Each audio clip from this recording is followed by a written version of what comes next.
वो महादेव जब सोमनाथ का मंदिर तोड़ा गया, गजनी महमूद ने तोड़ा, उस डकायत ने, तब कहाँ थे? भक्त के आर्त पुकार सुन के क्यों नहीं आए? जब कोरोना से हजारों लोग, लाखों लोग तड़प रहे थे, मर रहे थे, जीते जी जान को छोड़ रहे थे, हजारों माथे से आशीर्वाद का हाथ उठ रहा था, तब कहाँ थे वो महादेव? क्यों राम भी उसको पूछते हैं, क्यों कृष्ण भी उसको पूछते हैं, क्यों रावण भी उसको पूछता है? युद्ध की तड़प से भरा हुआ रावण भी ये कहता है कि अखर्व सर्व मंगला कलाक दंभ मंजरी रसद प्रवाह माधुरी विजृंभणा मधुप्रदम स्मरांतकम पुरांतकम भवांतकम मखांतकम गजांतकांतकांतकम तमंतकांतकम भुजे यस्याग्रे द्राट द्राट द्रुत द्रुतमलम टम टम टम टम टम तैलम तैलम तुतैलम कुकु कुकु कुकुमम फंक पा फंक फंक डंसम डंसम डुडंसम दुहि दुहि चकितम भूपकम भूयनालम ध्यायस्ते विप्रगाहे समसति सबलः पातु वच्चन्द्र। जब यम आके कहे कि मैं काल हूं तो शिव कहे मैं महाकाल। परात्मानमेकं जगति जमाद्यं निरीहं निराकारमोङ्कारवेद्यं। परात्मानमेकं जगति जमाद्यं निरीहं निराकारमोङ्कारवेद्यं। यतो जायते पान्यते न विश्वं तमीशं भजे वीयते अत्र विश्वं। न भूमिर्न चापो न बहिर्न वायु न चाकाशवास्तेन तन्द्रा न निद्रा न ग्रीष्मो न शीतं न देशो न देशो न यशास्त्रिमूर्तिस्त्रिमूर्तिं तमीरे। महादेव के ऊपर हम जान के करेंगे क्या? क्यों जानेंगे इनके ऊपर? अगर हम ये सोच के आए हैं कि महादेव के ऊपर जान के, महादेव के बारे में जान के हमको घर मिलेगा, गाड़ी मिलेगा, नौकरी मिलेगा, हमारे बच्चे होंगे, आगे हमारे परवरिश अच्छे होंगे, ये सब नहीं होगा। इसलिए नहीं, महादेव को इसलिए समझेंगे कि जीवन में हम चाहे जो भी कर ले हम शांति नहीं पाते, हम जो भी कर ले हम सुकून नहीं पाते। हम कार खरीदने के लिए बेताब होते हैं, कार खरीद लेते हैं तो उसमें मजा चला जाता है। जिस चीज़ को पाने के लिए हम बेकाबू होते हैं, भरते हैं एक्साइटमेंट से, उसी को पा लेने के बाद उससे मजा चला जाता है। जो भी चाहे जीवन में हम कर ले, शांति नहीं मिलती, सुख नहीं मिलती। एंड में, अंत में हम ये देखते हैं, हम ये पाते हैं कि हम जहाँ पे खड़े थे वहीं पे खड़े हैं, जिस जगह से निकले थे वहीं पे एंड में खड़े हैं, कुछ नहीं मिला। अगर इससे मुक्ति पाना हो, या इस अशांति से अगर इससे मुक्ति पाना हो, इस तड़प से, इस पीड़ा से, तो महादेव को समझने में कुछ खासियत है। महादेव को समझने से वो होगा, सिर्फ या सिर्फ महादेव को समझने से ही अंत में आप ये को जान के हम यही जानेंगे कि जीवन में हमें पहुंचना कहाँ है। तो आगे आगे देखते हैं क्या क्या थे। सुनिए, जब हमारे में कुछ धारणा ही नहीं था, बहुत पुरातन समय में जब कुछ था ही नहीं, ना किसी धर्म का कोई डेरा था, ना हम विज्ञान की धारणा तक पहुंचे थे, ना हमको मनोविज्ञान का पता था, ना हमको मेडिकल साइंस का पता था, चिकित्सा विज्ञान का। तब आज हम चिकित्सा विज्ञान में, मेडिकल साइंस में बहुत डेवलपमेंट करने के बाद जो चीज़ जानते हैं वो चीज़ यही है कि कोई पुरुष नहीं होता, कोई स्त्री पूर्ण स्त्री नहीं होता। पुरुष में स्त्री के हार्मोन्स होते हैं, स्त्री में पुरुष के हार्मोन्स होते हैं, सभी आधे आधे होते हैं। पुरुष में भी आधे स्त्री का तत्व होता है, स्त्री में भी आधे पुरुष का तत्व होता है। आगे हम जेंडर बदल भी पाएंगे कि क्यों ये होना भी चाहिए, क्योंकि जो भी पुरुष है या स्त्री है, आधे आधे पुरुष या स्त्री मिलके ही बने हैं। एक पुरुष और स्त्री के मिलन से ही वो बना है। तो ये चीज हम आज जानते हैं साइंस के डेवलपमेंट के बाद। हजारों साल पहले ये हमारी सनातन की धारणा है, ये योगिक कल्चर की धारणा है कि अर्धनारेश्वर का रूप जो आधे शिव है आधे पार्वती है। ये धारणा बड़ी कीमती धारणा है भारत की। हमें ये तब से पता है कि पुरुष में आधे पुरुष का तत्व होता है, आधे स्त्री का तत्व होता है। आज विज्ञान के पूरे डेवलपमेंट के बाद सबसे शीर्ष खोज, सबसे अंतिम खोज आज का यही है कि सब एटॉमिक पार्टिकल से जिस किसी भी चीज को हम तोड़ते जाएंगे तोड़ते जाएंगे तोड़ते जाएंगे, एंड में हम अणु को पाएंगे, एटम को। एटम को अगर हम तोड़ेंगे आगे तो सब एटॉमिक पार्टिकल्स पाएंगे, इलेक्ट्रॉन न्यूट्रॉन प्रोटॉन को पाएंगे। उस एटम से ही सारा चीज बना है। आपने पढ़ा होगा आइंस्टाइन का वो थ्योरी कि energy is matter is nothing but energy. पदार्थ कुछ है ही नहीं, सिर्फ ऊर्जा ही है। जैसे पानी एक जगह पे इकट्ठे होते होते बर्फ बनता है, उस तरह से जो पूरी संसार हम देख रहे हैं ऊर्जा इकट्ठे होते होते ही हुआ है। एक ही चीज डिफरेंट रेशियो में, अनुपात में मिले हैं, इसलिए ये खिड़की हमको अलग दिखाई देता है, ये दीवार हमको अलग दिखाई देता है, सारे चीज अलग दिखाई देते हैं पर एक हैं। इसी चीज को बहुत पहले कहा गया है, उसी शिव तत्व में शिव कहते हैं कि तुम वैष्णवीर शक्तिरनंत विरजा विश्वस्य बीजम परिमासी माया सम्मोहितम देवी समस्तमेतत् त्वं वै प्रसन्ना भुवि मुक्तिर हेतु त्वं वैष्णवीर शक्तिरनंत विरजा। इसका अर्थ क्या है? ये जो पूरा यूनिवर्स है ये शाश्वत है, अनंत है। इस मल्टीवर्स को हम आज खोज रहे हैं, जान रहे हैं कि ये हमारी दुनिया है, सिर्फ एक दुनिया नहीं है, इसके बाहर भी बहुत सारे दुनिया है, बहुत सारे सूर्य हैं, ग्रह हैं, नक्षत्र हैं।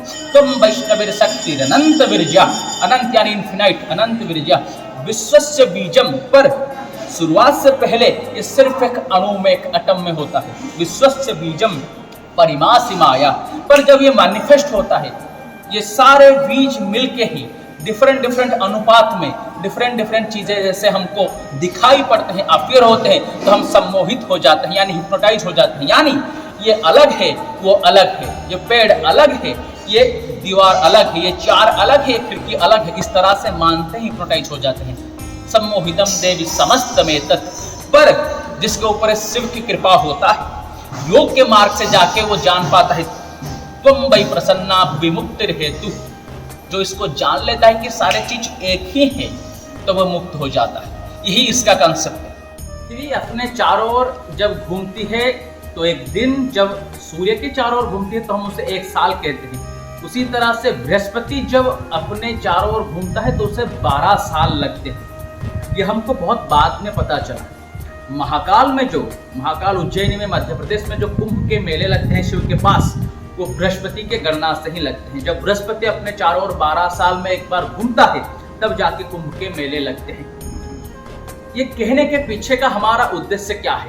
हजारों चीजें ऐसे है, योग है, प्राणायाम है, नाद है, जो आज हम साइंटिफिक खोज से आगे बढ़ते हुए पा रहे हैं। वो सब बहुत पहले से शिव के तत्व में निहित थे। शिव के पास हम देखते हैं, इस कल्चर में पाते हैं, जिसको शिव ने बनाया था। पर कौन है वो शिव? कहाँ थे वो, जिसको हम कहते हैं कि वो महाकाल है, बड़े शक्तिशाली है, दक्ष जैसे विराट शक्तिशाली के यज्ञ को भी जिसने ध्वंस किया था? वो महादेव जब सोमनाथ का मंदिर तोड़ा गया, गजनी महमूद ने तोड़ा, उस डकायत ने, तब कहाँ थे? भक्त के आर्त पुकार सुन के क्यों नहीं आए? जब कोरोना से हजारों लोग, लाखों लोग तड़प रहे थे, मर रहे थे, जीते जी जान को छोड़ रहे थे, हजारों माथे से आशीर्वाद का हाथ उठ रहा था, तब कहाँ थे वो महादेव? क्यों नहीं आए? जब आटम बम गिरा था, जब विश्व के ऊपर आतंक आता है, जब ह्यूमैनिटी चित्कार करता है, मानविकता पुकारता है, तब ये सब भगवान कहाँ छुप जाते हैं? क्या करते हैं वो? बात तो सही है, ये पंडित पुरोहित चिल्लाते हैं कि वो रक्षा करेंगे, पर वो आते नहीं। क्यों? अगर ये हम जब बुलाते हैं आते नहीं, दिखाई भी ये नहीं पड़ता कि संसार किसी ने बनाया होगा। अगर संसार किसी ने बनाया होगा, हम ये मानेंगे कि भगवान शिव संसार बनाए हैं, इसलिए हम उन्हें पूछते हैं। मान लीजिए संसार अगर कोई बनाएगा, हम तर्क ये देंगे, बड़े से बड़ा तर्क यही है कि किसी भी छोटे से छोटे चीज से लेके बड़े से बड़े चीज जो बना हुआ है, टेबल हो, आपका दरवाजा हो, दीवार हो, गाड़ी हो, बाइक हो, जो भी एक बना हुआ चीज है उसको किसी ने बनाया होगा, नहीं तो बना कैसे? बनाने वाला होगा, अपने आप नहीं बन सकता। अगर तर्क यही है, और इसलिए क्योंकि ये सृष्टि बनी है, इसको बनाने वाला कोई होगा, इसी तर्क को अगर आगे बढ़ाएं तो जिसने ये सृष्टि बनाई उसको भी कोई बनाने वाला चाहिए। उसको कैसे बनाओगे? अगर हम कहेंगे कि नहीं, सृष्टि को उस परम शक्ति ने बनाया, वो परम शक्ति को किसी ने नहीं बनाया, वो तो है ही। तो अगर हमें ये मानना ही है कि एक कोई चीज, a thing without being created exist हो सकता है, रह सकता है बिना बनाए हुए, तो सृष्टि ही क्यों नहीं? सृष्टि ही भी रह सकता है। इसीलिए ये तर्क भी नहीं मालूम पड़ता कि किसी ने बनाया होगा। अगर किसी ने बनाया होगा तो उसको भी किसी ने बनाया होगा, उसको भी किसी ने बनाया होगा, ये इन्फिनिट रिग्रेस चलेगा। तो क्यों हमें ये मानते हैं? जब हम बुलाते हैं तो वो आते नहीं, वो सृष्टि भी बनाते हैं, इसे पता नहीं चलता, तो हम क्यों उस शिव को पुकारते हैं? क्यों ऋषि मुनि, क्यों अघोर, क्यों विज्ञान सब उसके प्रशंसा करते हैं? ऋषि उसके प्रशंसा में क्या कहते हैं? जब संस्कृत वाङ्मय का, जो विश्व के सबसे अच्छा भाषा, सबसे कल्चर्ड भाषा माना जाता है संस्कृत, उसके वाङ्मय का सबसे अच्छा रचना, आज तक का संस्कृत का सबसे अच्छा रचना जिसको माना जाता है वो है महिम्न। महिम्न जब शुरू करते हैं आचार्य पुष्पदंत, जो कि बड़े ज्ञानी थे, क्यों ये कहते हैं, क्या कहते हैं, अर्थ को समझेंगे, पहले सुनते हैं, मजा लेते हैं उस वाङ्मय का। कहते हैं कि महिम्नो पारंते परम विदुषो यद्य सदृशी स्तुतिर ब्रह्मादीना मपित बसन्नास्त्वयि गिरः अथावाच्य सर्व स्वमति परिणामावधि गुणम ममाप्येष स्तोत्रे हर निरपवादः परिकरः। क्या इसका अर्थ है? इसका अर्थ ये कि शुरू करने से पहले उस स्तोत्र को वो ज्ञानी, जिसके व्याकरण के ज्ञान तक आज तक हम पहुंच नहीं पाए, वो ये कहते हैं कि हे शिव, हे शंकर, हे मेरे गुरु, आपके महिमा को वर्णना करने के लिए ब्रह्मा भी असमर्थ है। महिम्नो पारंते परम विदुषो यद्य सदृशी स्तुतिर ब्रह्मादीनामपि तदपि सन्नास्त्वयि गिरः। इसलिए जो भी वर्णना करेगा कोई लेख नहीं पाएगा। कहते कि असीत गिरि समंस्यात का जलम सिंधु पात्रे सुरतरुवर शाखा लेखनी पत्रमोर्वि लिखत यदि गृहीत्वा सारदा सर्वकालम तदपि तव गुणानाम ईश पारम न याति। यानी अर्थ समझते हैं, अशीत गिरि समंस्यात, इस दुनिया में जितने सारे पर्वत हैं, पहाड़ हैं, उस सारे पर्वत पहाड़ के परिमाण में, तुलना में, उसी परिमाण में काली स्याही इंक अगर समुद्र जैसे पात्र में रखा जाए, पर्वत के परिमाण में काली स्याही समुद्र जैसे पात्र में रखा जाए, अशीत गिरि समंस्यात का जलम सिंधु पात्रे सुरतरुवर शाखा लेखनी पत्रमोर्वि, ये अनंत ब्रह्मांड हो खाता नोटबुक, और इसके ऊपर कलम पेन हो, लेखनी हो, सबसे बड़े बरगद, सबसे बड़े बरगद के पेड़ का जो इसको कहते हैं हम डाली, वो हो लेखनी। लिखत यदि गृहीत्वा शारदा सर्वकालम, और लेखने वाली हो विद्या के मूल देवी सरस्वती शारदा, तब भी आपके गुण के, आपके महिमा के निमित्त मात्र, निमिष मात्र पार नहीं कर पाएंगे। तदपि तव गुणानाम ईश पारम न याति, थोड़े से भी लेख नहीं पाएंगे। इसलिए मैं क्या लिख सकता हूं आपके ऊपर, आप ही लिखिए। सिर्फ इतनी कृपा कीजिए कि मेरा जो लेख हो वो निरपवाद, अपवाद से भिन्न हो। महिम्नो पारंते परम विदुषो यद्य सदृशी स्तुतिर ब्रह्मादीनामपि तदवशन्नास्त्वयि गिरः अथावाच्य सर्वस्वमति परिणामावधि गुणम ममाप्येष स्तोत्रे। इस स्तोत्र में हर निरपवादः परिकरः, इसको परिकर करिए, पार कीजिए मुझे अपवाद। क्यों? ब्रह्मा के पुत्रों ने, कहानी ये है कि दक्ष के भाइयों ने जब ये सोचा कि पुराण प्रवचन नहीं चल रहा है, प्रैक्टिकल है, इसको एंड तक जरा देखिएगा। क्यों हम कह रहे हैं, इसके पीछे कारण है। दक्ष के भाइयों ने, जो वेद के सर्वज्ञ थे, सबसे बड़े ज्ञाता थे, इनको ये जब अहंकार हुआ कि शिव के साथ हम शास्त्रार्थ करेंगे, शिव को क्या पता वेद के बारे में, इसलिए शिव के साथ शास्त्रार्थ करने, तर्क वितर्क करने के लिए गए। दधीची के आश्रम में शिव के साथ तर्क होने वाला था, तो ये आया कि किसको विचारक बनाए, जज किसको बनाए, कौन कहेगा, कौन बताएगा कि कौन जीता कौन हारा। तो दक्ष के भाइयों ने ये कहा कि सरस्वती, जो विद्या की अधिष्ठात्री देवी हैं, उनको बुलाया जाए विचारक कर। तो सरस्वती को बुलाया गया। शिव और दक्ष के भाई आमने सामने बैठे हैं।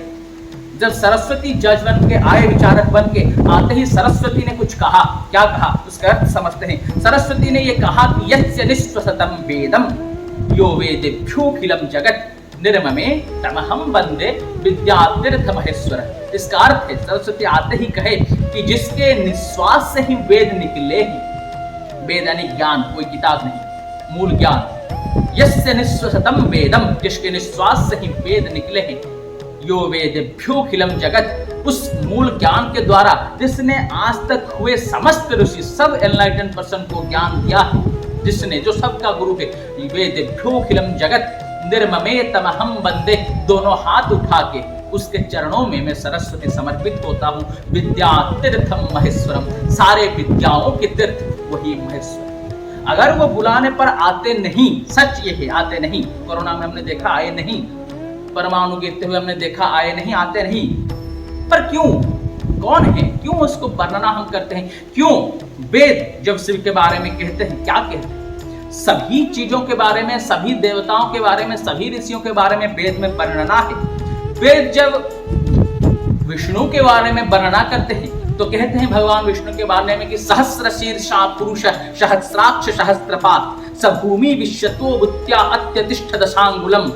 जब वेद देवी के बारे में कहते हैं या देवी सर्वभूतेषु चैतन्यमयति विद्यते। जो वेद सूर्य के बारे में कहते हैं तो कहते हैं सूर्य सहस्रांशु तेजरासे जगतपते। जो वेद लक्ष्मी के बारे में कहते हैं तो कहते हैं हिरण्यवर्णाम हरिणीम।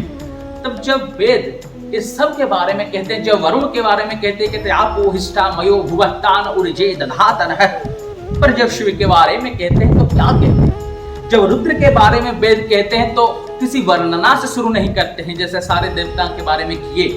शिव के बारे में कहते हैं तो वेद ही झुक जाते हैं, प्रणाम से शुरू करते हैं, कहते हैं नमस्ते रुद्रमन्यवो उतोत इषवे नमः, नमस्ते अस्तु धन्वने वाकुखामुदते नमः।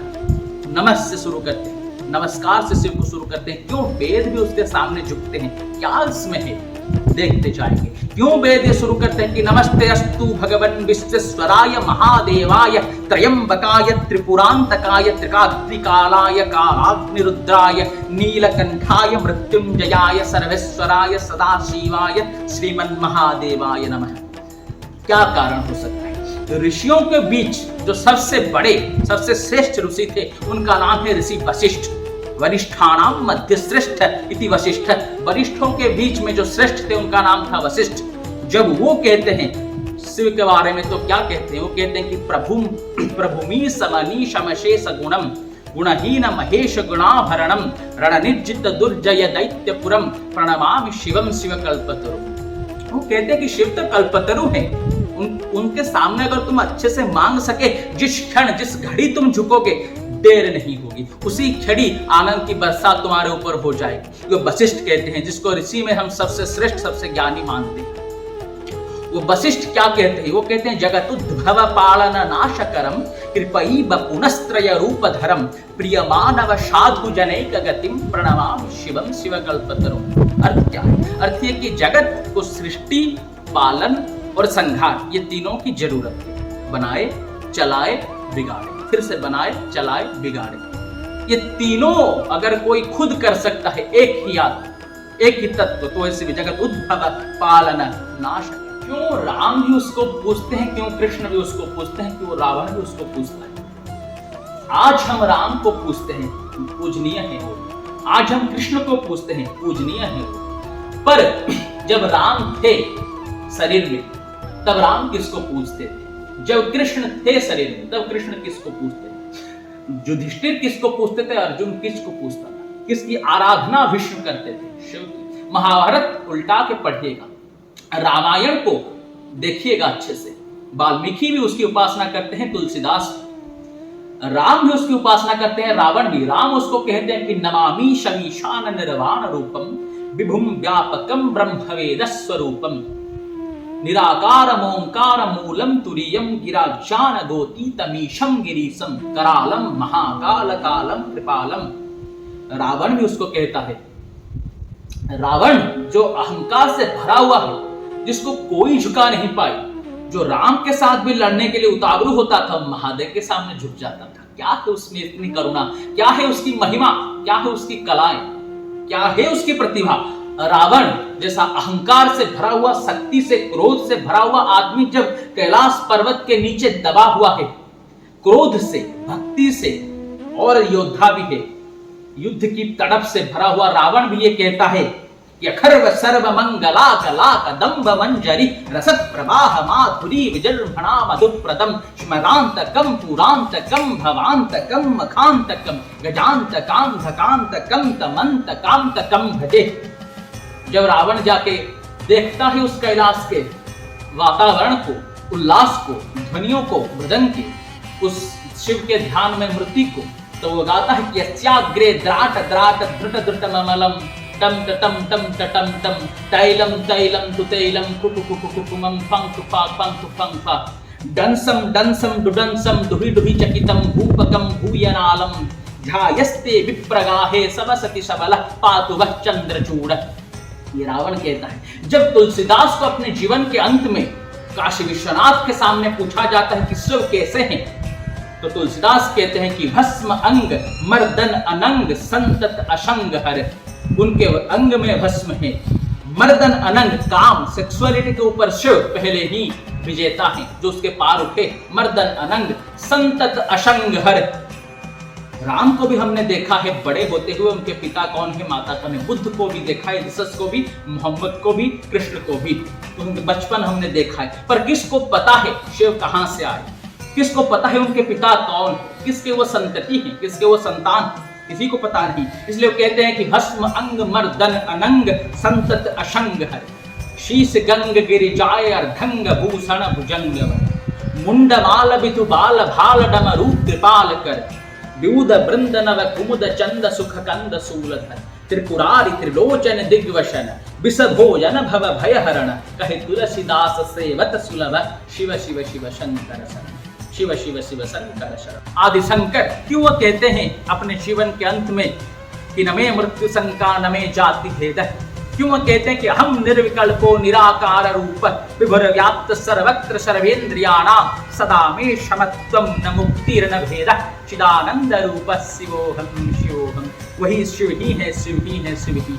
क्यों क्यों सनातन के सभी ऋषि से लेके अघोर तक जो जंगल में रहते हैं, किसी को मानते नहीं, किसी के सामने हाथ नहीं फैलाते, वो अघोर भी यही कहते हैं कि मृत्यु से तो वो डरे जो कर्म करे चांडाल का, काल उसका क्या करे जो भक्त हो महाकाल। ये अघोर क्यों ही कहते हैं। सबसे बड़ा संस्कृत का लेख ये कहता है कि महिमनो ना परास्तुति महेशान्ना परो देवो। जैसे संस्कृत के वांग्मय में महिम से ज्यादा ऊंचे वाले रचना नहीं है, उस तरह से जैसे अघोर से ज्यादा बड़ा मंत्र नहीं है, जैसे गुरु से ज्यादा बड़ा तत्व नहीं है, वैसे महेश से शिव से बड़ा कोई देव नहीं। तो विष्णु से लेके सूर्य तक, भगवान विष्णु से लेकर सूर्य तक, ऋषियों से मुनियों तक, आदि शंकर से रावण तक, सब शिव के प्रशंसा में लीन थे जो आदि से आज तक थे। पर आज हम देखते हैं जैसे सतयुग में हमने सुना है विष्णु के एक भक्त जो शिव का विरोधी था, जैसे उसको हम कहते हैं दक्ष। जैसे हमने सुना है कि बाणासुर शिव का एक भक्त था जो विष्णु का विरोधी था। जैसे हमने सुना है रावण जो शिव का एक भक्त था, विष्णु के विरोधी था। उस तरह से आज भी यहाँ पे कुछ लोग हैं। कृष्ण ने गीता में पहले से उनके बारे में कहे थे। कृष्ण ने कहा था कि अवयानांति माम मूढ़ाम मानुषिम तनुमाश्रिताम परम भाव मजानंत मम भूत महेश्वर। उन्होंने कहा था कि आगे जो जीव आएगा, जो समय आएगा, उसमें कुछ लोग मुझे मेरे मूल स्वरूप में पहचान नहीं पाएंगे। अवयानांति माम मूढ़ाम, मुझे नहीं जान पाएंगे वो मूढ़ लोग। कुछ शिव के भक्त, कुछ किस दूसरे के भक्त, कुछ दूसरे धर्म के मानने वाले मुझको बांसुरी पकड़े हुए राधा के साथ नाचते हुए छोटा कोई आदमी कह के निकाल लेंगे, जैसे लोग करते। और कोई ऐसे होंगे जो मुझसे शिव तत्व से कुछ अलग सोचेंगे, मूल तत्व से कुछ अलग सोचेंगे, उससे कुछ बड़ा सोचेंगे, जिसको हम देखते हैं कंठी माली पकड़े हुए, चिता चेतन लगाए हुए, वैष्णवों की भेष में घूमते हुए, वैष्णव नहीं। वो हमेशा ये कोशिश में लगे रहते हैं किसको छोटा दिखाएं, किसको बड़ा दिखाएं। मानते तो वो कृष्ण को भी नहीं। हमें किसको टारगेट नहीं करना है, हमें किसको नहीं, हमें सिर्फ हमारा तर्क जो सच्चा है उसको रखना है। मानते तो वो कृष्ण को भी नहीं। अगर उनको सिर्फ अपने अहंकार को दिखाना है, अगर वो मान लीजिए कि कृष्ण के घर में पैदा ना होते हुए, कृष्ण के मानने वाले के घर में पैदा ना होते, किसी मुस्लिम घर में पैदा होते तो आज वो अल्लाह को बड़ा कहते, क्रिश्चियन में होते तो जीसस को बड़ा कहते।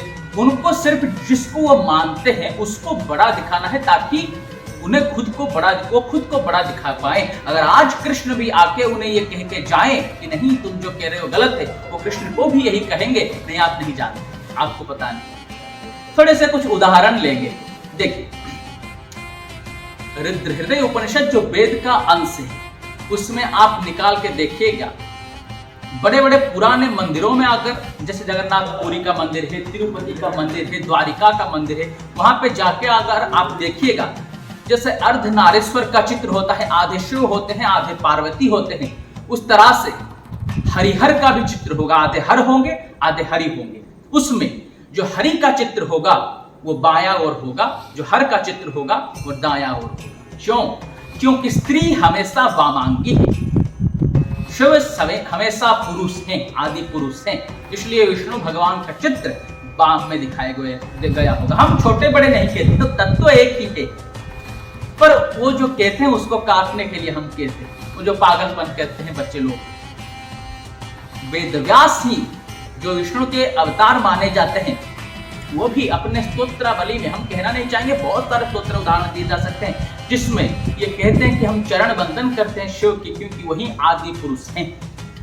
सहस्रलोचन प्रभुत्य शेष लेख से खर प्रशून धूलि धोरणी विधु सरांग रिपीट कबू। इसका अर्थ समझते हैं, आगे थोड़े वर्णना करेंगे तो समझ जाएंगे। वशिष्ठ कहते हैं गिरिराज सुतान्वित वाम तनुम तनु निंदित राजित कोटि विधुम विधु विष्णु शिरोद्धृत पाद युगम प्रणवामि शिवम शिव कल्पतरुम। अर्थ क्या है? अर्थ ये कि जिसके वाम भाग गिरिराज कन्या है, गिरिराज सुतान्वित वाम तनुम तनु निंदित राजित कोटि विधुम विधु विष्णु शिरोद्धृत पाद युगम।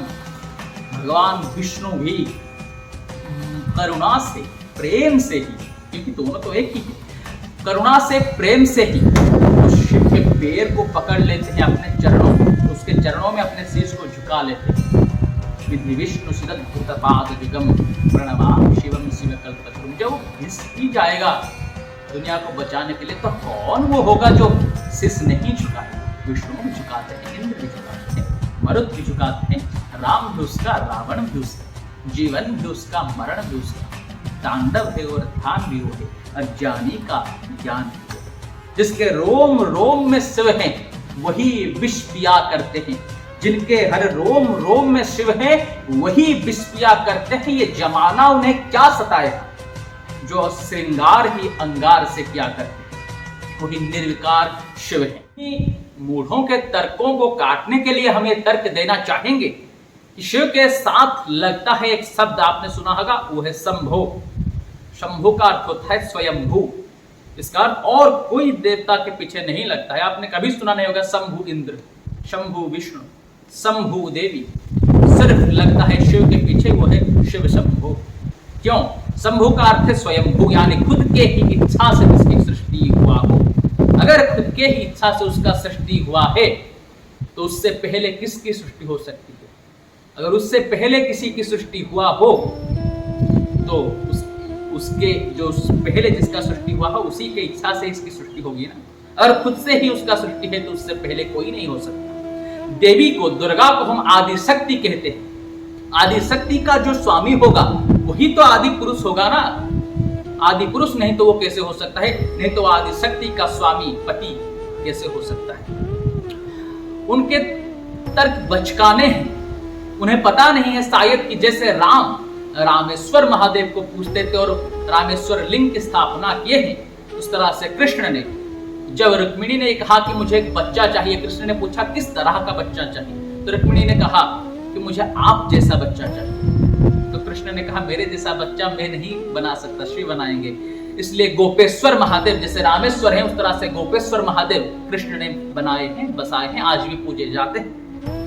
उन्हें शायद ये पता नहीं है कि जब ये सब अवतार ही नहीं थे, मत्स्य कच्छ बराह नरसिंह, तब शिव का अस्तित्व था, पूजन था।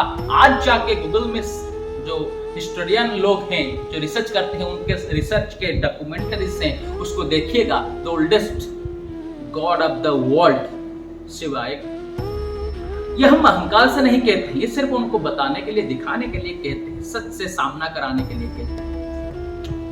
कालिदास का एक लेख है जिसको कवि कुलगुरु माना जाता है, कवि कुल के गुरु माना जाता है संस्कृत के। कालिदास, सब नाम सुने होंगे। कालिदास से कहते हैं कि जब ये कहा गया कि शिव के पास क्या है, उनकी संपत्ति क्या है, एक दरिद्र जैसे बूढ़े दिखाई देते हुए लोग क्या उनकी महिमा है, तो वो कहते हैं कि मोक्षः खट्वांगम, पुष्पदंत आचार्य कहते हैं कि मोक्षः खट्वांगम परसुरजिनम भस्म फलिनम कपालम चेतीय तव वरद तंत्रोपकरणम सुरास्ताता वृद्धिम दधति च भवत भ्रो प्रणिहितम नहीं स्वात्मारामम विषय मृगतृष्णा भवयति।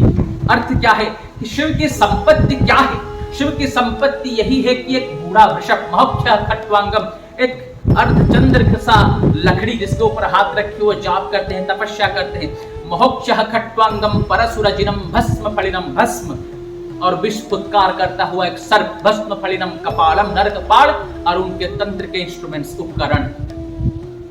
पर दुनिया में जितने भी संपत्ति हैं हो नहीं सकते थे अगर शिव के ज्ञान, शिव के नॉलेज, शिव के शिक्षा ना दिया गया होता। तो ये कौन कहता है? सबसे संस्कृत के बड़े ज्ञानी कहते हैं। शिव का जो लिंग है, आपने उससे अच्छे से देखा होगा कि नहीं, कभी सोचा होगा कि नहीं? अच्छे से जरा सोचे। वो तंत्र का एक बड़ा प्रतीक है, उसको अच्छे से सोचे। योग का वो क्या है? जो मंदिरों में आप जाते हैं, दर्शन करके आते हैं, हम उसको समझते हैं। आज पता नहीं होगा, बहुत गहरी विज्ञान का प्रतीक है। हाईएस्ट अचीवमेंट जो योग में होता है, ध्यान में होता है, उसका प्रतीक है। उसको जरा समझते हैं। वहां पे शिव का लिंग जो होता है वो सिर्फ लिंग नहीं होता, उसके चारों ओर एक इस तरह का आकृति होता है, आपने देखा होगा, इस तरह का हर शिवलिंग के चारों ओर। उसके पीछे एक नाग होता है, पित्तल का हो, तांबे का हो, एक नाग होता है लिंग के से ठीक पीछे। सामने एक वृषभ बैठा होता है और पीछे, नाग के भी पीछे, वो दीवार पे शिव की बहुत सारे भुजाओं के साथ उन्मुक्त होकर आनंद में नाचते हुए एक तस्वीर होता है। और एक बड़ा खुला लिंग आकृति का कमरा होता है जो मंदिर होता है। आपने कभी भावा का जो रिसर्च सेंटर है उसको देखिएगा, वो भी लिंग के ही आकृति का है। क्यों? तो वहां पे अच्छे से अगर समझे, हमारे दिमाग में डटी चीज नहीं लाए, गंदी हमारी सोच है, इसलिए हम ऐसे सोचते हैं। अगर जेन्युइनली सोचे नेचुरली, तो वो संभोग का, सेक्स का प्रतीक। क्यों? योनि है वो जो चारों ओर है, वो पार्वती का, देवी का योनि है जो कामाक्षा में पूजा जाता है। उसके अंदर से लिंग निकला है, वो संभोग, सेक्स है, अपवित्र नहीं है, उससे ही हम निकले हैं। हमारी दिमाग गंदी है, इसलिए हम सोचते हैं ऐसे। वो जो संभोग दिखाया गया है वहां पे, और जो शिवलिंग के ऊपर हम केला चढ़ाते हैं, सरकरा चढ़ाते हैं, उसको घिसते हैं, वो वीर्य का, सिमन का प्रतीक। संभोग से सिमन निकलता है। अगर सिर्फ आप जीवन भर संभोग में उस सिमन को, उस ऊर्जा को व्यय करते रहे, तो आप वृषभ जैसे होंगे, सांड जैसे। वृषभ का काम क्या है? खाता है, घूमता है, संभोग करता है। गाय खाती है, खीर देती है, पर वृषभ खाता है, घूमता है, सेक्स करता है। उसी तरह से हमारा जीवन भी है, खाते हैं, सेक्स करते हैं, भय करते हैं, सो जाते हैं, मर जाते हैं। तो अगर वो वीर्य को आप नष्ट करते रहेंगे, उस व्यय करते रहेंगे, तो आप वृषभ जैसे होंगे। उसी वीर्य को जो संभोग से व्यय होता है, अगर आप आपके पीछे रीढ़ के हड्डी में जो कुंडलिनी का प्रतीक है, नाग है, उसमें ऊपर उठाएंगे। योग में रास्ते हैं, ट्रिक्स हैं, टेक्निक्स हैं जिसमें उठाए जा सकते हैं। अगर उठाएंगे, वह अगर आपके सिर को छुएगा, सहस्रार चक्र को छुएगा, वो ऊर्जा जो संभोग में जाता था, व्यय होता था, तो आप इतने आनंद में, जो क्षणिक आनंद आपको संभोग में मिलता है, जो कि बुरा नहीं है, उससे भी अच्छा आनंद मिल सकता है। किस लिहाज से बुरा? नहीं तो बुरा नहीं, नेचुरल। उस जो क्षणिक आनंद आपको संभोग में मिलता है, जब सहस्रार को छुएगा ऊर्जा पीछे उठ के ऊपर, तब इतने आनंद में आप लीन हो जाएंगे। शिव की दीवार पे वो जो मूर्ति है, आनंद विमुक्त होकर नाच रहे हैं, उस तरह से आप नाचने लगेंगे। इस पूरे अंतर यात्रा की उस शिव मंदिर प्रतीक। आज जो भी हम मेडिटेशंस करते हैं, ध्यान करते हैं, बुद्ध से सीखे हो, ओशो से सीखे हो, कृष्ण से सीखे हो, जिससे सिलाओ से सीखे हो, सब पहले शिव से आए हैं। पूरे पीछे पीछे जाए तो विज्ञान भैरव तंत्र, विज्ञान यानी साइंस, भैरव यानी भय से, संवेदना से, कष्ट से, पीड़ा से जो पार उठ गया, जो मुक्त हो गया, और है तंत्र यानी technique, science and technique to know the supreme reality. Vigyan Bhairav तंत्र, उसमें 112 टेक्निक्स हैं जो मूल टेक्निक्स हैं। उसी टेक्निक को मिला के सारे योगी, सारे ऋषि पूछेगा टेक्निक्स बनाए जो आपको मेडिटेशन में दिए जाते हैं, वो सिर्फ पहले टेक्निक से आने हैं। जिन्होंने हर कोना कोना छाप मारा है, इंसान को अच्छे से समझा है, कहां से आता है, कहां जाता है, क्यों आता है, क्यों दुख पाता है, क्यों मर जाता है, क्यों फिर से आना चाहता है, जो इसके सॉल्यूशन दे सकते हैं, जो आदि गुरु हैं। उनको शास्त्र में ये कहा गया कि वंदे देवम उमापतिम सुरगुरुम वंदे जगत कारणम, जगत के मूल कारण को जो जानते हैं सच में, विष्णु के जो वल्लभ हैं, वल्लभ शब्द का अर्थ है पति, स्वामी, विष्णु वल्लभ यानी विष्णु के जो पति हैं, मालिक हैं, विष्णु उन्हें अपना खुद का मालिक समझते हैं, वो भी विष्णु को मानते हैं और ये ज्ञानी लोग जानते हैं। इस तरह से तर्क नहीं करते हैं कि कोई एक ही श्रेष्ठ है। जो एक को श्रेष्ठ दिखाना चाहता है वो उस एक को भी नहीं मानता, खुद को श्रेष्ठ दिखाना चाहता है, इसलिए उसको दिखाना चाहता है, उनसे बचेगा। हमें यहाँ पे ये सब कहे कि कोई दिलचस्पी नहीं है कि धर्म को विज्ञान के साथ जोड़े, कोई दिलचस्पी नहीं है। हमें यह भी दिलचस्पी नहीं है कि विज्ञान को धर्म के साथ जोड़े, पर हम ये कहना चाहते हैं कि धर्म और विज्ञान दो चीजें नहीं है। इंसान की मूल प्रकृति प्रवृत्ति खोजना, जानना। जब इंसान बाहर दुनिया में खोजता है उसको हम विज्ञान कहते हैं, हम ही खोजते हैं उसी को विज्ञान कहते हैं। जब उसको खोज के हमको ये पता चलता है कि चंद्र में हम पहुंच गए, अच्छी बात है, बड़ा अचीवमेंट है, पर कितने दिन उस चंद्र में रह पाएंगे। आज अगर ऑडी में घूमते हमको बोर लगता है, कुछ दिन के बाद, कुछ सालों की ही बात है, चंद्र में रह के भी हम बोर हो जाएंगे, उब जाएंगे। उसके बाद क्या करेंगे? तब आदमी अंदर खोजेगा। उस अंदर खोज ही क्या खोजेगा? अंदर जाके रक्त हाड़, ऐसा नहीं, अंदर यानी खोजेगा उस कारण को कि क्यों जितने भी बड़े चीज अचीव कर लो बोर हो ही जाता हूं, जीवन जहां हूं वहां पे खड़ा हूं ऐसा लगता है, हरास हो जाता हूं। उस कारण का, जब जीवन के मूल कारण को खोजेगा, खोजने निकलेगा, उसी को अध्यात्म कहेंगे, उसी को युग कहेंगे, उसी को धर्म कहेंगे। ये सो कॉल्ड हिंदू मुस्लिम ये मारपीट इसको धर्म नहीं कहेंगे, उस अध्यात्म को धर्म कहेंगे, उस अंतर की खोज को धर्म कहेंगे। जब वो खोजेगा तो उसे ये पता चलेगा जो पाए हैं उससे पहले उस खोज को करे हैं वो सब ये जानते हैं जो हम आज यूज करते हैं। एक उदाहरण लीजिए, आप आंख बंद करें और हमारे माननीय प्रधानमंत्री नरेंद्र मोदी की तस्वीर देखने की कोशिश करें, इमेजिन करें, आपको दिखाई देगा। पर फिर से आंख बंद करें, यूएसए के एग्रीकल्चर मिनिस्टर का तस्वीर देखे अमेरिका में, दिखाई नहीं। क्यों? क्योंकि कभी भी आपने उन्हें देखा नहीं, आपके मेमोरी में उनका जो चित्र, जो स्ट्रक्चर है वो फिक्स नहीं है, फिट नहीं है। तो इससे क्या पता चलता है? हम उसी को देख पाते हैं जो हमारे मेमोरी में है पहले से, हम नहीं तो कल्पना भी उसकी नहीं कर पाएंगे जो हमारे मेमोरी में नहीं। घोड़े के सर पे सींग आपने कभी नहीं देखा होगा, सपने में भी, क्योंकि आपने कभी हकीकत में देखा ही नहीं, घोड़े के सिर में सींग होते नहीं। इसी तरह से आज हम टेक्नोलॉजी में देखते हैं, हम यहाँ पे बैठ के मीलों दूर किसी से वीडियो कॉल में उसको देख के वो क्या कर रहा है पता कर पा रहे हैं। 5000 साल पहले किसी ने ये कल्पना भी की, मैं नहीं कहता हूं कि सच है, किसी ने ये कल्पना भी की कि यहाँ पे बैठ के संजय बहुत मीलों दूर जो महाभारत का युद्ध चला उसको देख पाएगा। ये कल्पना भी वो कहां से करेगा अगर कभी उसने देखा नहीं होगा ये चीज। तो जैसा कि आप अमेरिका के एग्रीकल्चर मिनिस्टर को देख नहीं पाते, मीलों दूर बैठ के ये संजय ये कल्पना भी कैसे कोई कर सकता है अगर उसके मेमोरी में ये चीज नहीं हो? मेमोरी में कैसे होगा? जब किसी ने देखा होगा। कैसे कर सकता है कि यहाँ पे बैठ के वो देख के कह पाएगा? जो इंसान को हम ये एक लाइन सुनते हैं कि necessity is the mother of invention and discovery, आवश्यकता, जरूरत ही उद्भावना और आविष्कार की जननी है। अगर इंसान को कोई जरूरत नहीं तो क्यों खोजेगा? गर्मी है इसलिए इंसान एसी ढूंढता है, निकालता है। इसी तरह से जब भी गर्मी होगा इंसान एसी ढूंढ लेगा, क्योंकि इंसान तो समान है।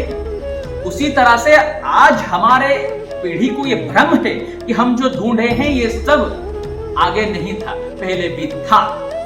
जैसे आज हम फ्लाइट में उड़ते हैं, आज हम इंटरनेट का यूज करते हैं। मान लीजिए कि आज एटॉमिक वॉर होता है, परमाणु युद्ध होता है कि जो हो भी सकता है, तो सारा हमारा टेक्नोलॉजी ध्वंस हो जाएगा, सारा शहर मिट जाएगा, कुछ बच जाएंगे, जो बड़े बड़े शहरों मिट जाएंगे, जैसे कि वाशिंगटन हो गया, दिल्ली हो गया, सब मिट जाएंगे। कोई गांव, कोई कबीला, कोई बस्ती बच जाएगा। उस बस्ती जब आगे बढ़ेगी, पीढ़ी बाई पीढ़ी आगे बढ़ेगी, उसका बेटा आएगा, तब उसका बाप, वो आदिवासी, उसे बताएगा कि हमारे समय में उसके बाप ने, मेरे बाप ने मुझे कहा था कि फ्लाइट से लोग उड़ते थे आकाश में। तब उसका बेटा विश्वास नहीं करेगा, कहेगा पुराण कह रहे हैं, कहानी कह रहे हैं। क्यों? क्योंकि फ्लाइट उड़ता था ये देखा है उस बाप ने, पर कैसे उड़ाया जाता था उसे पता नहीं, अब उड़ा के दिखा नहीं सकता। इसी तरह से सारे चीज खोजे गए, मिटे गए, फिर खोजे गए, फिर मिट गए। इस तरह से चक्रवती ये चलता है। हम ही सिर्फ खोजे हैं ऐसा नहीं, हम खोजे हैं, बड़ा अचीवमेंट है, हम सिर्फ खोजे हैं ऐसा नहीं। इसलिए जैसे धर्म के नाम पर कुछ लोग शिव के ऊपर दूध डालो, बहुत सारे डालो, नौकरी दिलाएंगे, इस तरह से करके भरमाते हैं सोकल्ड धार्मिक रिलीजियस। उस तरह से सोकल्ड साइंटिफिक भी कुछ लोग हैं जो वो कहते हैं कि इसमें कुछ नहीं है, इसको मत करो, ये सब बेकार की चीजें। हम थोड़े व्हाट्सएप से कुछ पढ़े हैं, हम थोड़े किताबों से, एनसीईआरटी से कुछ पढ़े हैं, हम ज्ञानी। ये दोनों एक ही हैं। ये दोनों को सिर्फ ईगो है। इन दोनों को ये नहीं दिखाना है कि विज्ञान के रास्ते में जाओ या धर्म के रास्ते में जाओ, नहीं। इन दोनों को सिर्फ ये दिखाना है कि हमें पता है, हम जो कहते हैं वो सही है।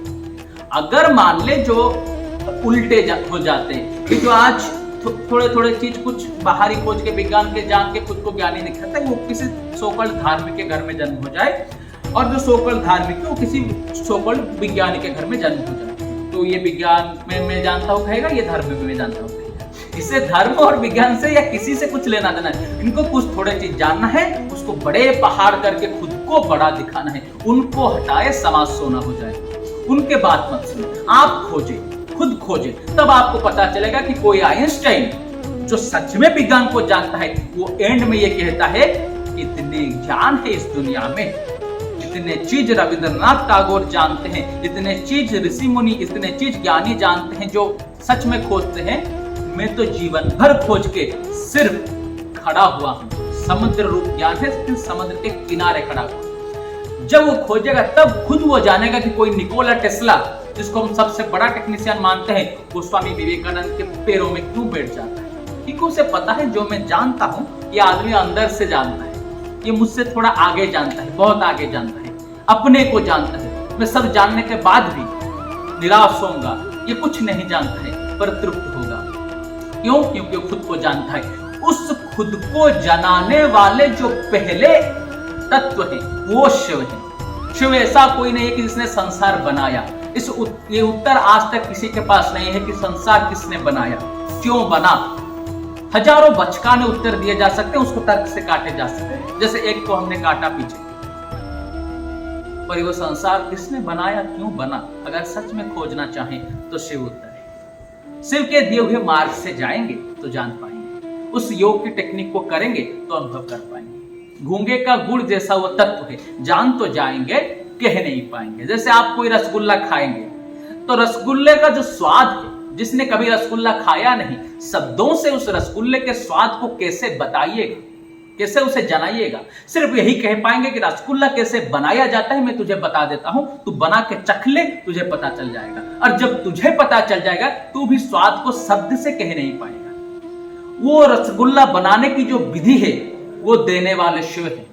इस दुनिया को कैसे जानोगे, कैसे जियोगे, कैसे ठोकर खा के भी तिष्ठोगे, कैसे मरने की खुदकुशी करने की जब इच्छा मनसा अंदर आए तब बाहर निकलोगे, खुद को खड़ा करोगे, इन पंडितों, पुरोहितों, सोकल्ड धार्मिकों, सोकल्ड वैज्ञानिकों के चक्कर से निकलोगे और खुद अपने आत्म ज्योति को, आप दीप को बना के रहस्यों को खोल लोगे। ये बताने वाले पहले शिव हैं, ये शिव है। इसीलिए इसकी प्रशंसा की जाती है। यह नहीं है कि आपको आके वो नौकरी देगा, उसको क्या कोई काम नहीं है।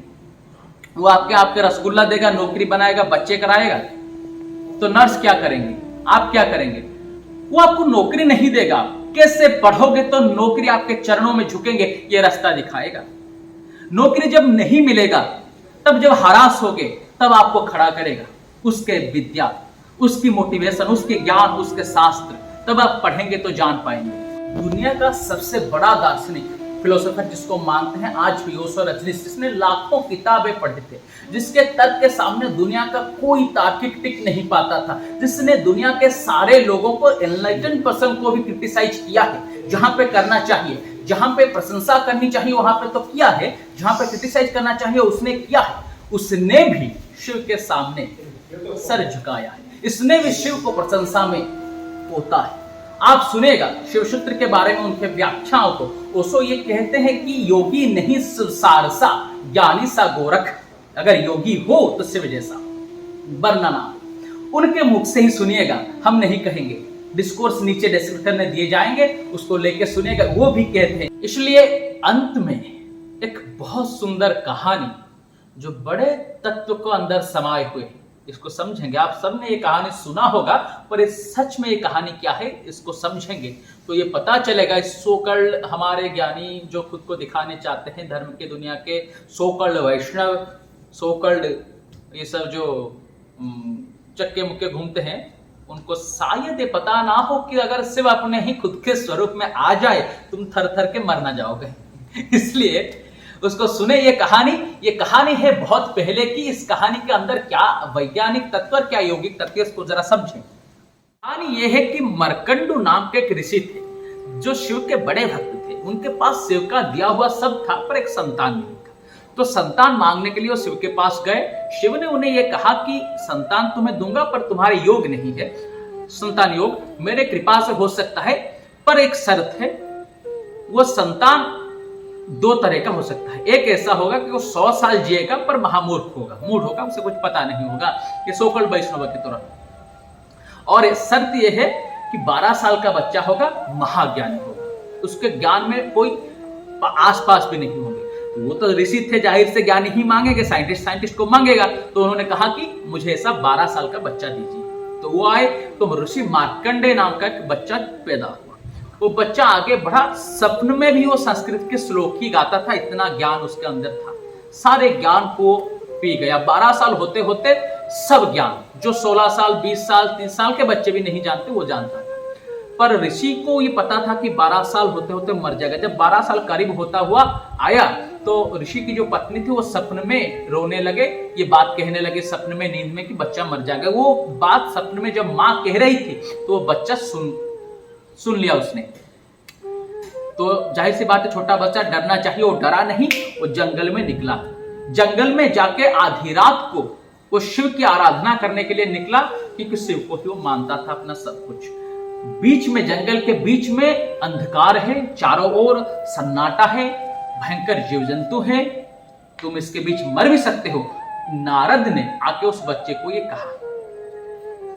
तो ओम नमः शिवाय का जाप को करता था। तो नारद ने कहा कि ओम नमः शिवाय का जाप करते हो, शिव के बड़े भक्त हो, शिव चाहे तो कुछ भी कर सकते हैं, पर तुम ये रात में क्यों जाते हो, कहां जाते हो, मर जाओगे। तो उस बच्चे ने कहा, आप ये भी कहते हैं कि शिव सब कर सकते हैं, ये भी कहते हैं कि मर जाओगे।